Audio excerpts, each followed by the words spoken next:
Hey, what's up, everybody? Welcome to this week's podcast. There's a whole bunch of cool stuff to talk about, so I'm just going to jump right into it. Skip it up and that up. Surprise! There's nothing wrong with your screen. My name is Recommend, and I'm filling in for Bob this week. We're going to cover today's news stories, and let's just get to it. Alright, first video is Mega SG OCD settings by Firebrand X. Firebrand X posted a video detailing how he tweaks the audio settings for the Mega SG and all its cores. It's a great video for people that want to learn why and how to do things like this. So he's already put out a video where he showed you how to do his video settings for the Mega SG if you want pixel perfect output or something a little different. This is the audio version for you audiophiles out there. Everybody has different experiences with the Sega Genesis. There were different models and revisions of the console, and everybody had different hookups. Some people hooked up through, the stereo output jack in the front. Others did RF in the back, and then, I feel sorry for you, those of you guys who did. And other people use the composite video cables that you had to buy separately actually for the Genesis, and it only had a mono output. So this will give you an idea of what you can do to make it sound closer to the childhood console that you remember, and it's a great thing to have. If you don't feel like sitting down and watching the whole video, he does have a cheat sheet that's linked to his page or under the video that you guys can check out. Got nothing to lose. If you already have a Mega SG, I suggest or I recommend that you check it out. This next story is by Bob. Mr. HDMI core now sub 1 frame of lag. That is amazing. So Mr. When Mr. was released, it had something like 2 or 3 frames of lag, due to different reasons. And lately it's been getting a lot better. I haven't been messing with it as much over the last month or two since, I originally bought it last year. But there's an HDMI scaler apparently by Grabulosaury. I guess Bob is not the only one that has trouble with names sometimes. Grabulosaury. Let's go with that one.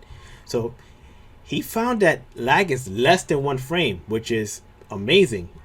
You can really play these old school retro games on your TV, on your HDTV. He did his test method was here. He ran RGB output of the Mister into a Sony PVM via the console's native resolution and refresh rate. He also ran the HDMI output in 720p to an HDI to component converter to a Sony VBM 9-inch that accepts HD resolutions. Alright, he's used the same converter for the time sleuth, so he guarantees that it doesn't add any lag. Right? He recorded this with a 960 frame per second camera to demonstrate the difference between RGB and HDMI outputs. The top of this post was shot with an iPhone. Okay. So as you can see here in the story, you can see that he shot his captures do show that he's they're pretty even for a little while. You see they're both on the 4th frame there.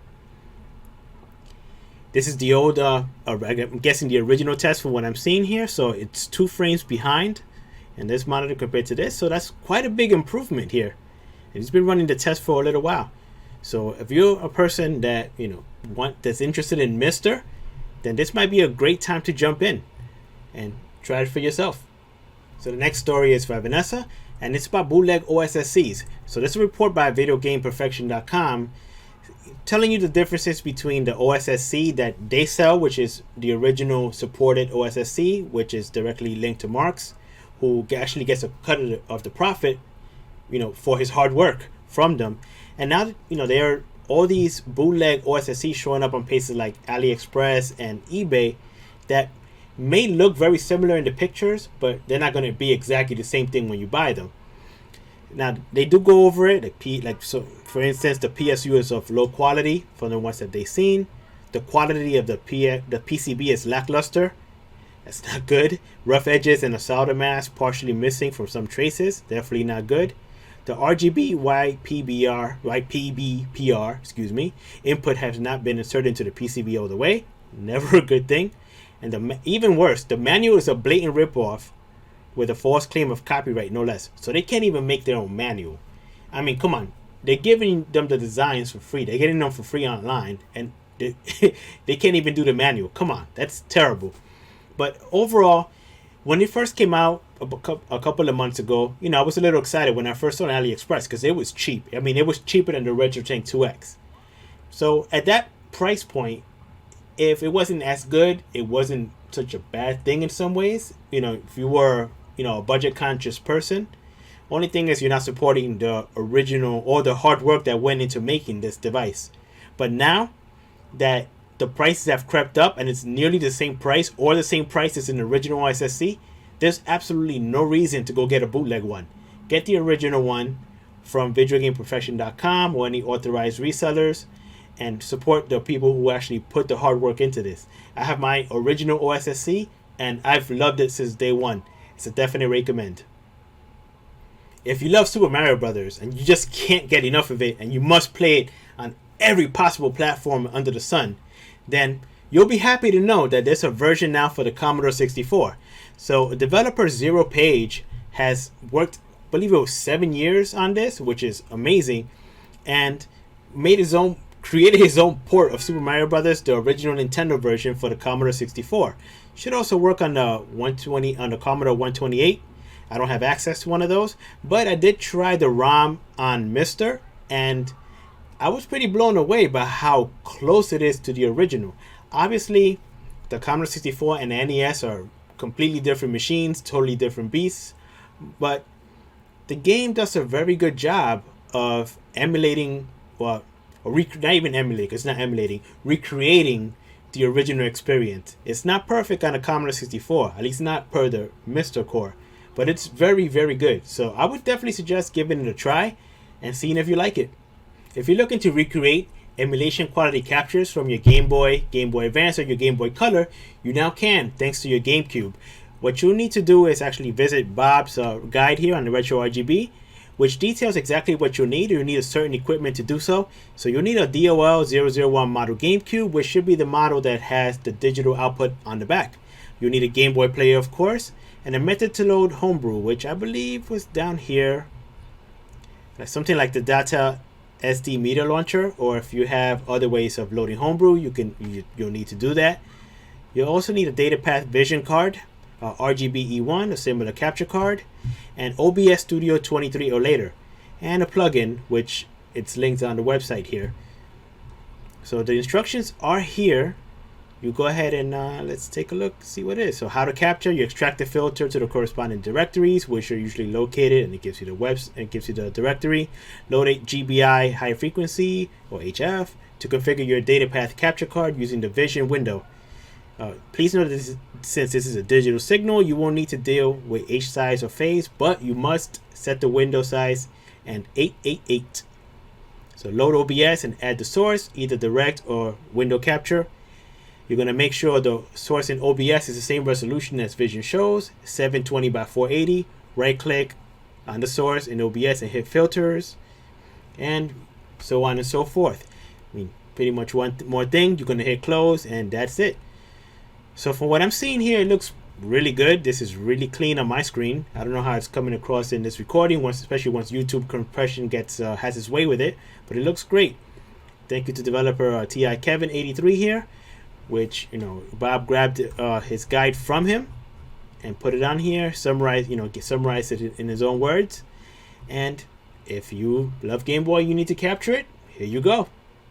So this next story is by Todd from Todd's Nerve Cave, and it details the MDNICCC. It's a new Mega Drive Genesis demo scene release. So basically the Titan group, which is usually responsible for the Overdrive demos, which are incredible demos for the Genesis and the Mega Drive.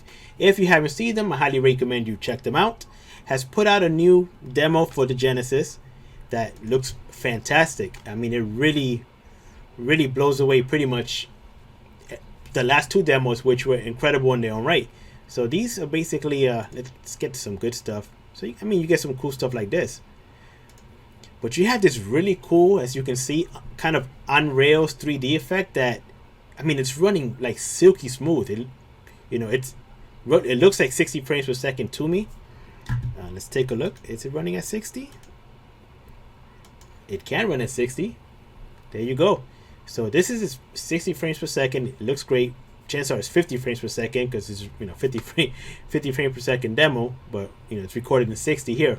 But it looks incredibly smooth. It looks beautiful. And who would have thought that something like the Genesis could even do anything like this? This is amazing. Hopefully we'll get to a point where homebrew developers could tap into this type of thing and actually put them into homebrew games with time and money. I mean, I'm not going to hold my breath, but there's always that hope. If you're interested in this, check out the link in the article and see for yourself. If you're a Game Boy fan, this is a great week for you. Because not only did you get the pixel perfect capture that we spoke about earlier, but now you have a Game Boy emulator that gives you the option to play Game Boy and Game Boy Color games in widescreen. Unfortunately, it's Mac OS X, only for now, but there is a Windows port being worked on, so I expect that to be out, pretty soon for all you Windows users out there, which includes me, and use OS X too. It doesn't matter to me, but basically it doesn't stretch the picture like most emulators do, which just take a 4:3 image and stretch it into 16:9. What it does is it kind of just takes, like, as you play through the game, it learns as you play, it saves areas already visited and uses heuristics and stitches everything together. And by stitching everything together, it creates its own widescreen image. Now, when that works, it's going to look wonderful, but it'll probably never be as seamless as most people would like. So if you're a purist, the fact that it will probably never be seamless will probably bother most people. It might get very close depending on how well they can tune the emulator, fine-tune the emulator. Another thing that I like is if you can see here is that it tries to make a translucent HUD. So I think this is kind of awesome, and to be honest with you, it may not be perfect, but at least it's something to play around with. We're in an era where people are arguing about FPGA and software emulation, and they each have their own awesome thing, positives and negatives to them. This is something that is, an awesome benefit to software emulation. I don't know if it'll ever be put into an FPGA. If they do, it will be even more fantastic. If I can get all the benefits in FPGA and something like this, but I would imagine you need something pretty powerful. But this is awesome.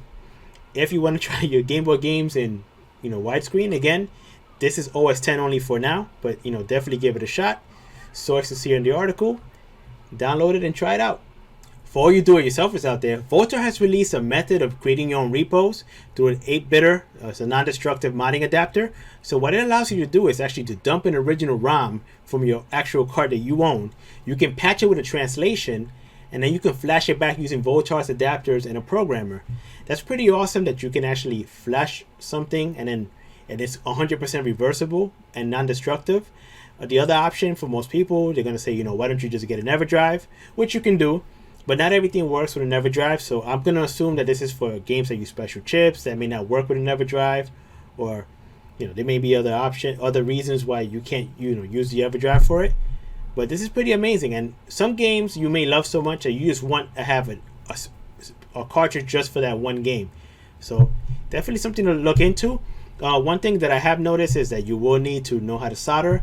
It doesn't look like you need to be any kind of a pro at soldering. Like, it looks like even if you're a novice, you can do this. It looks like, from what I've seen of Voultar's video, and we'll take a look real quick here.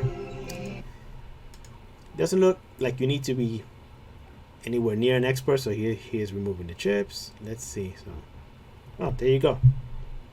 So it looks like he's gone out of his way to make it as easy as possible for novices. So if you like this type of thing, or you want to make your own repro cards, have at it. As I mentioned earlier, if you love Game Boy, this is the week for you. Here's a story by Dr. Day. I'm guessing it's a play on Dr. Dre. So Super Mario Land finally gets the DX treatment. So this is a ROM hack of the original Super Mario Land for the original Game Boy, and what it does is you can patch the ROM and play the game in color, like everything is completely redone, which is amazing. As you can see, here's the original screen right here, and this is actually what it looks like, when you patch the ROM, which is awesome. So I actually did this last night, and I played it on my Mister, and it was a ton of fun. Now, even though it looks this way, it kind of looks closer to the original Super Mario Brothers compared to Super Mario Land. The physics are still exactly the same as they were in the original game. So if you don't like the physics of this game compared to a normal Mario Brothers game for the NES, then you're not going to like this. But if you enjoyed the game, I mean, there's absolutely no reason not to play this version. Now, it took the author a couple of years to put this together, and he did an amazing job. I mean, I'm so impressed by this. Let's take a look here real quick.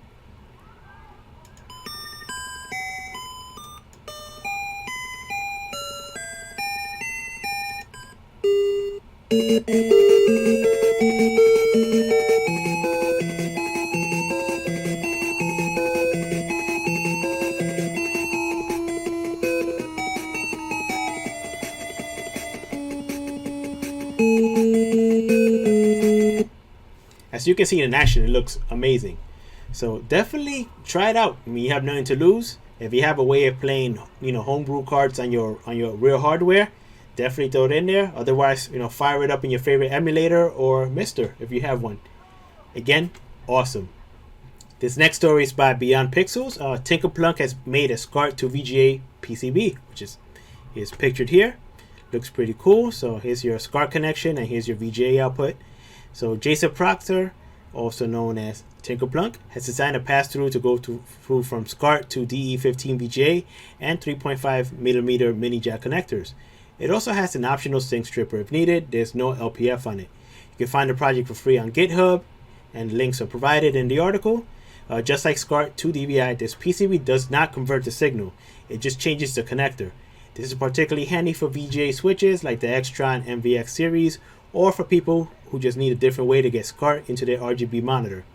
If you're looking for the free do-it-yourself PCB designs, here's a bunch of links for other options that you may have. Now, they always say talk about what you know, so I haven't used this personally. That's why I'm going by the article. Guys, if you're interested, feel free to hit the links. And the final story for today is the DCHDMI firmware has been split. So Christoph has just released 2 new firmwares for the DCHDMI and split future firmware updates. So standard firmwares will be 100% up to the HDMI specs, so it should be compatible with all TVs, and most likely, and most importantly for a lot of people, all capture cards.